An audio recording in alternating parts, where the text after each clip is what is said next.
Welcome back. રાજકોટની વાત કરીએ, જ્યાં ધોરાજી શહેર જાણે કે ગંદકીનું હબ બની ગયું હોય તેવા હાલ છે। શહેરમાં પૂરતા પ્રમાણમાં સફાઈ થતી જ નથી। સમગ્ર ધોરાજી શહેરની અંદર ગંદકીની ગંજ ખડકાય છે। પ્રતિબંધિત પ્લાસ્ટિકના ઢગલા જોવા મળે છે, રસ્તા પર કચરાના ઢગલા, સફાઈનો અભાવ, આ બધું ધોરાજીમાં એક સાથે જોવા મળી રહ્યું છે।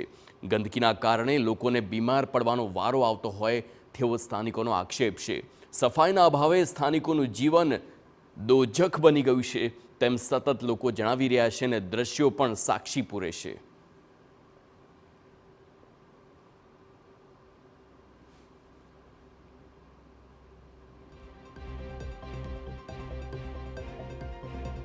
ધોરાજીમાં ઠેર ઠેર ગંદકીના થર લાગેલા છે। એકો એક ઠેકાણે ગંદકીને ફૂલ બધા એરિયા, બધા વોર્ડમાં ગંદકીથી છવાઈ ગયેલું છે। ધોરાજી સફાઈ થતી નથી। સફાઈમાં 2 દિવસે 3 દિવસે એકવાર સફાઈ કર્મચારી આવીને વયા જાય છે।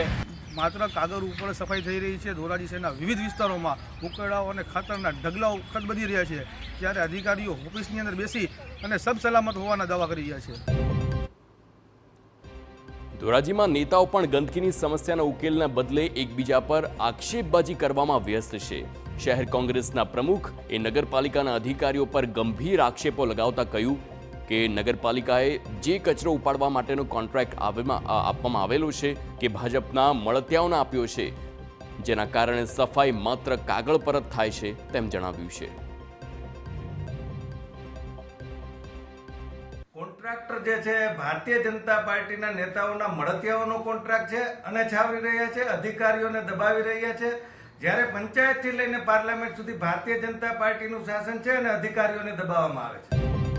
તો બીજી તરફ ધોરાજી શહેર ભાજપ પ્રમુખે કોંગ્રેસના આરોપોને પાયા વિહોણા ગણાવ્યા છે અને કહ્યું કે ગંદકીની સમસ્યા અંગે યોગ્ય જગ્યાએ રજૂઆત કરવાને બદલે કોંગ્રેસના લોકો ખોટા આરોપ ઘડીને પ્રજાને ગેરમાર્ગે દોરે છે।